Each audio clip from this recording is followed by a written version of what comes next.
Meus amados, quero cumprimentar a vocês com a paz do Senhor. Olha o ambiente que eu estou aqui. Estou dentro do carro. Passamos a semana numa correria muito grande. Nesses últimos 2, 3 meses estamos correndo bastante, com alguns compromissos pessoais. E eu estou, inclusive, publicando os vídeos do canal todos atrasados, não é? Já era para estar lá quarta-feira já publicar esse vídeo, ou na segunda mesmo, como eu gostava de fazer no trimestre retrasado. Mas infelizmente, por problemas de força maior, não tenho conseguido. Hoje é sábado à noite, provavelmente só vai estar aí no final do sábado ou início da madrugada de domingo publicado. Mas eu já vou amanhã mesmo já publicar a quarta lição, que vai ser veiculada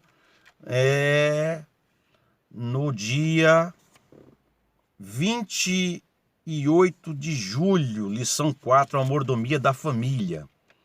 Mas esta lição também, que é de domingo agora, não a mordomia da alma e do espírito é amanhã, né? E a outra, dia 28 de julho, já vou procurar publicar já com bastante antecedência. E eu resolvi parar no meio do caminho e aqui fazer a segunda parte. Eu trouxe as minhas anotações aqui, sempre andam comigo. Só esqueci de trazer a minha Bíblia, que volta e meia eu costumo ler algumas referências. Mas eu quero aqui traçar a segunda parte, que fala sobre a mordomia do espírito humano. Lembre-se que nós estamos na lição 3, falando sobre a mordomia da alma e do espírito humano. Eu falei a primeira parte, a mordomia da alma, e agora a mordomia do espírito humano.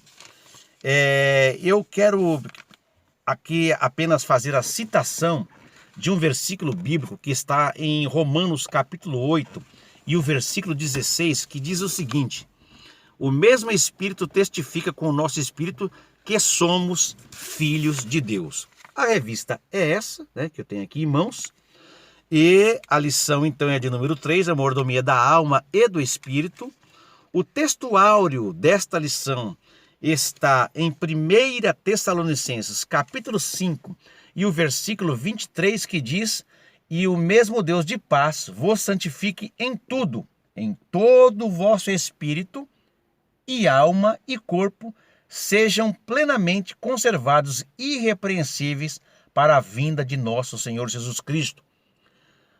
A verdade prática diz: ao lado do corpo, a alma e o espírito devem estar preparados para a vinda do Senhor Jesus Cristo. E a leitura em classe, depois você vai fazer na sua revista, está em Gálatas, capítulo 5, versículos 16 ao 22, e o versículo de número 25, ok? Na primeira parte nós explicamos o que era a alma humana, e agora, biblicamente, o que é o espírito humano. Então, na Bíblia, a palavra espírito deve ser interpretada dentro do seu contexto, para que seja entendido o seu real significado. E eu tenho aqui algumas referências que você pode anotar. Eu anotei aqui Mateus capítulo 27, versículo 50. Lucas capítulo 8, versículo 55. Lucas capítulo 24, versículo 39. Jó capítulo 12, versículo 10. Jó capítulo 32, versículo 8. E 1 Coríntios capítulo 14, versículo 15. Então veja que nós podemos começar iniciando, né? O iniciar começando, olha que redundância, começar iniciando. É que tem gente que começa pelo fim, não é? Isso é uma força de expressão. Mas nós podemos iniciar aqui dizendo que o espírito humano é mais que a simples respiração ou fôlego de vida. É a parte principal que o habilita a ter comunhão pessoal com o seu Criador, mediante a salvação em Cristo e a agência do Espírito Santo.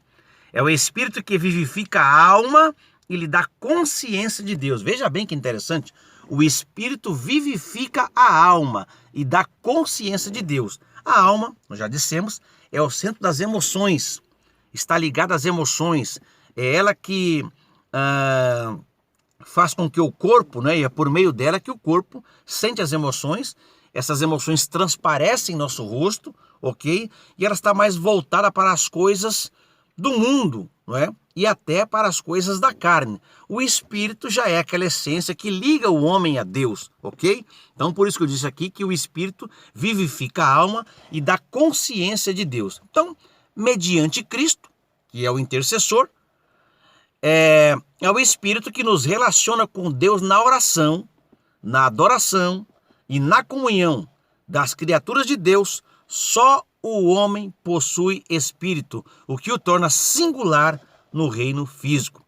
Então, veja, aí você vai dizer assim, mas irmão Willy, como é que eu posso fazer então a distinção entre a alma e o espírito?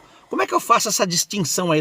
Como é que eu diferencio a alma do espírito? Então, a alma e o espírito compõem a parte imaterial, isso nós já vimos no vídeo passado, não é? Do ser humano, e elas são distintas. Não é como diz aqueles adeptos da dicotomia, que o homem é feito apenas de corpo e alma, e mistura a alma com o espírito. Não, existe uma distinção entre a alma e o espírito. É claro que há muito de misterioso, né, de profundo, nessa compreensão detalhada, não é, do espírito, a alma e o corpo humano. Então, mas algumas particularidades elas vão ser reveladas pela Bíblia, pela palavra de Deus, né? E a Bíblia é a nossa regra de fé e prática, a nossa referência, mas a Bíblia dá lá distinções entre a alma e o espírito. Então o próprio corpo, né, que é o elemento mais conhecido, porque você está me vendo, eu te vejo também. Então o corpo é o elemento mais conhecido. O próprio corpo ele vai encerrar mistérios que nem os estudiosos da ciência puderam desvendar. Por exemplo, as células do sangue, elas não foram estudadas de forma plena, ok? O sistema nervoso, por exemplo, o equilíbrio, a sincronia das funções de seus órgãos. Então, imagine você, se muitas vezes o corpo ele carrega mistérios, quantos mistérios mais carregam a alma e o espírito? Mistérios esses que nós vamos, né, acredito eu, ver desvendados plenamente quando nós estivermos em corpo espiritual. Então, alguns textos na Bíblia vão se referir, às vezes, à alma e ao espírito como se fosse uma coisa só.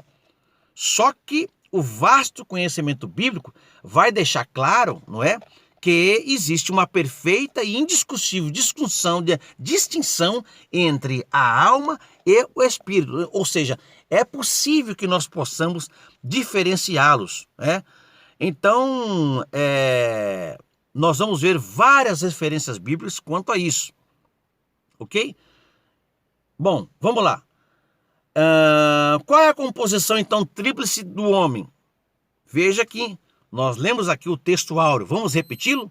1 Tessalonicenses, capítulo 5, versículo 23. O mesmo Deus de paz vos santifique em tudo. Olha aqui. Aqui já mostra que é uma diferença, né? E todo o vosso espírito e alma e corpo sejam, no plural, as três coisas, a triplicidade, plenamente conservados e irrepreensíveis para a vinda de nosso Senhor Jesus Cristo. Né? Tem uma outra escritura que mostra a mesma distinção de modo claro. Está lá em Hebreus capítulo 4 e o versículo 12, muito conhecido dos pregadores e dos crentes. Está dizendo lá, porque a palavra de Deus é viva e eficaz, mais penetrante que espada alguma de dois gumes, que penetra até a divisão, olha só, olha o detalhe, penetra até a divisão da alma e do espírito, e das juntas, aqui já é o corpo, e medulas, e é apta para discernir os pensamentos e intenções do coração. Então veja que a palavra de Deus penetra até a divisão da parte imaterial do homem, as quais são alma e espírito. Está aí uma boa referência, um bom subsídio para você acrescentar aí na sua lição. Agora, o espírito humano, semelhantemente à alma, também tem as suas faculdades. Ou seja, existem as faculdades do espírito humano. Então são duas as faculdades essenciais do espírito humano. É a fé e a consciência. Essas duas faculdades identificam a religiosidade do homem, isto é, o seu lado intermediário espiritual. Então a fé e a consciência, elas expressam a natureza moral e espiritual do homem e mostram a sua primazia e diferença da criação irracional. Então, a nossa diferença para a criação irracional, para os animais irracionais, é que nós temos fé e nós temos consciência, diferente dos animais. Então, pela alma, o homem revela a sua personalidade através dos sentimentos físicos e psicológicos, que nós já falamos no vídeo passado, e pelo espírito o homem manifesta, pelos sentidos espirituais, o seu ser espiritual. E aí tem uma referência que é Hebreus, capítulo 5 e o versículo 14. Então, como é que isso é feito pela fé? Opa, um pouquinho de barulho aqui do lado. Como é que isso é feito pela fé? Então a fé é uma qualidade do espírito com significação profunda e ampla. Não tem como a gente falar em fé em 1 hora aqui de vídeo, porque vai ser bem resumido essa segunda parte para dar tempo da gente postar ainda. Mas a fé vai envolver outras qualidades como adoração, esperança. Veja, a esperança e a fé, muitas vezes, a fé ela está no campo da metafísica. Você está esperando algo que não viu. Você não tem algo que você espera palpável, mas você tem plena convicção, você tem plena certeza que aquilo virá, que você vai chegar, que vai acontecer. A consciência e a fé andam de mão dadas, para que você então, através do Espírito, possa trabalhar esta fé e esta consciência. Certo? Então a fé suaviza o futuro com a esperança. Olha que frase bonita. A fé suaviza o futuro com a esperança. Quem tem fé e consciência e esperança não entra em desespero. Às vezes sente ali a demora, vem uma ansiedade, mas nada que fuja do controle. Por quê? Porque a fé está suavizando a esperança e o crente tem certeza de alcançar a sua vitória. Então, a fé suaviza o futuro com a esperança. Então, daí o fato que o homem tem, não é, intrínseca em seu espírito a crença em Deus. Não estamos vendo Deus, não sabemos como ele é de fato, mas sentimos a presença de Deus e temos fé em Deus. Então, veja, existe também a fé chamada de fé natural, né? Eu acredito que amanhã vai nascer o sol. Eu acredito que eu vou pegar esse carro aqui, começar a dirigir depois da gravação desse vídeo e eu vou chegar na minha casa. Isso é uma fé natural, mas a fé em Deus é algo sobrenatural. Então Deus, o Criador, dotou o ser humano da capacidade de crer. Então não se trata de fé salvadora, né? A fé natural não é a fé salvadora, ou fé como fruto do Espírito, ou fé como dom do Espírito. Trata-se de fé como crença inerente em Deus. Então, está aí a fé e nós temos também a consciência, que é a lei moral e espiritual. Aonde está gravada essa lei moral e espiritual? Ela está gravada no espírito humano, que age como juiz, que aprova ou desaprova o procedimento de uma pessoa. Vou te dar umas referências. Romanos capítulo 2, versículo 15. Eclesiastes capítulo 7, versículo 22, 1 João capítulo 3, versículo 21 e Gênesis capítulo 42 e o versículo 1. Então, numa linguagem assim um pouco mais popular, no espírito do homem, não é? Então, tem uma lei moral interior que ela é inscrita pelo Criador para nos manter em alerta, certo? E aprovar ou reprovar nossos atos e atitudes consoante nossas prévias convicções morais, ok? Então isso aí é a consciência. Agora, por que nós precisamos também, da mesma forma como o corpo, da mesma forma como a alma, cuidar do nosso espírito? Como seria a mordomia em relação ao espírito? Primeiro, existem pecados contra o espírito humano. Você sabia disso? Então o pecado, é o primeiro ponto, a gente precisa lembrar que o pecado ele afetou o espírito humano.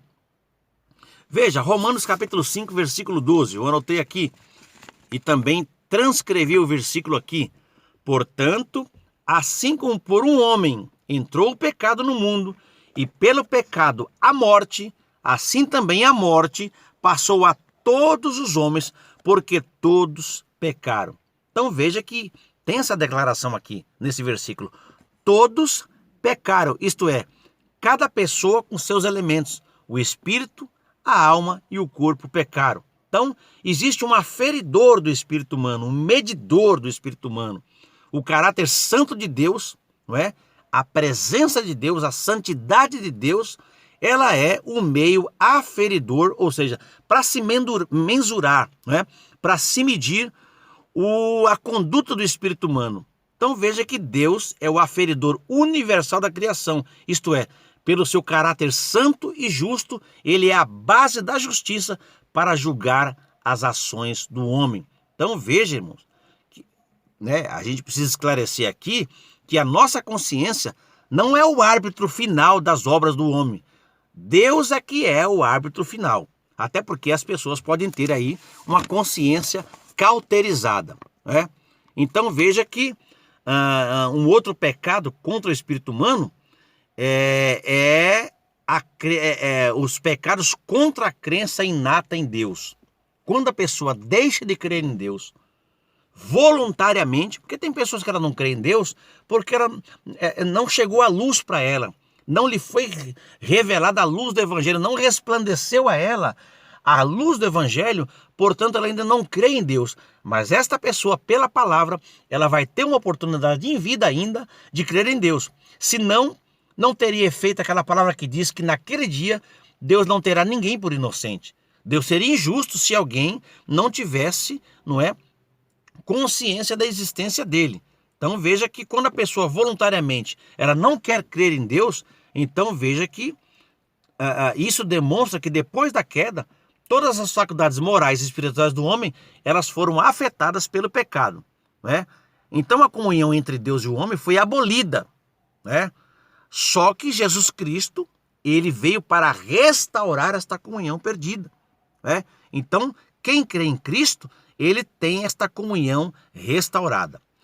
E uma outra coisa, né? São os pecados aí contra o espírito humano, é a idolatria. Gente, tem gente que acha que idolatria é só adoração a santo, não é? Mas a idolatria é tudo aquilo que tira o lugar de Deus. Tudo aquilo que ocupa a mente do homem, que tem primazia na mente do homem excessivamente e destrona o lugar de Deus, isto chama-se idolatria. Há pessoas que idolatram um carro, há pessoas que idolatram um time de futebol, há pessoas que idolatram uma personalidade, um artista famoso, um cantor famoso. Tem um altarzinho lá dentro de casa, pôster para tudo que é lado, vai no show, perde culto, estou falando de crente. Isso é idolatria, né? Então esse é um pecado que atinge frontalmente a soberania e a santidade de Deus. Então veja que em Êxodo capítulo 20, versículo 3, por exemplo, né, que é o primeiro dos 10 mandamentos lá, dado a Moisés, estabelece: não terás outros deuses diante de mim. Então nós aprendemos também que esse mandamento ensina a eterna autoridade do Criador. Então a ele pertence a glória, a honra, o louvor. E a idolatria, portanto, se torna uma rebelião contra Deus. Um outro pecado que pode ser cometido pelo espírito humano, e por isso nós podemos ou precisamos administrar bem o nosso espírito, é o orgulho. O orgulho é um pecado que faz o homem levantar-se contra Deus e contra os homens igualmente. Então, o que é o orgulho? É a vanglória, é a soberba, é as pessoas que acham que são melhores do que todo mundo, que são mais do que todo mundo, é a sede insaciável do poder, é a busca desenfreada pela autoafirmação, é o narcisismo. Então a Bíblia diz que o orgulho endurece o espírito, está lá em Daniel capítulo 5, versículo 20. Então o orgulho é um obstáculo que impede o homem de buscar a Deus, é um muro que é colocado na frente, né?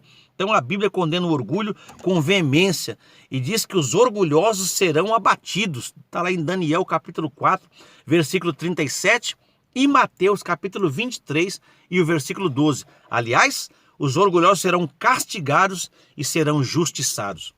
Outro pecado cometido pelo espírito humano, por isso nós precisamos administrar bem o nosso espírito, é o egoísmo. É outro pecado do espírito humano. Então, veja que o egoísmo ele vai tornar o espírito das pessoas obsessivo em torno do seu próprio eu, não é? O ego cresce, tudo que faz, tudo que a pessoa realiza, tudo gira em torno dela, tudo gira em torno do seu prazer, do benefício dela, não é? Só que a grande vitória espiritual do crente está em crucificar o seu ego, não é? Para que Cristo possa crescer na vida deste crente, na nossa vida, ok?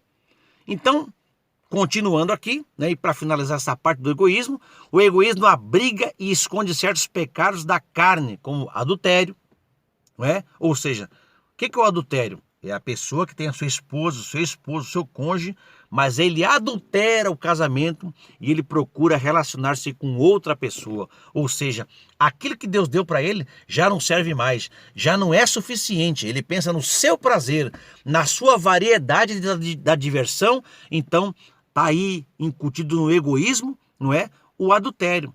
Uma outra coisa aqui é a embriaguez.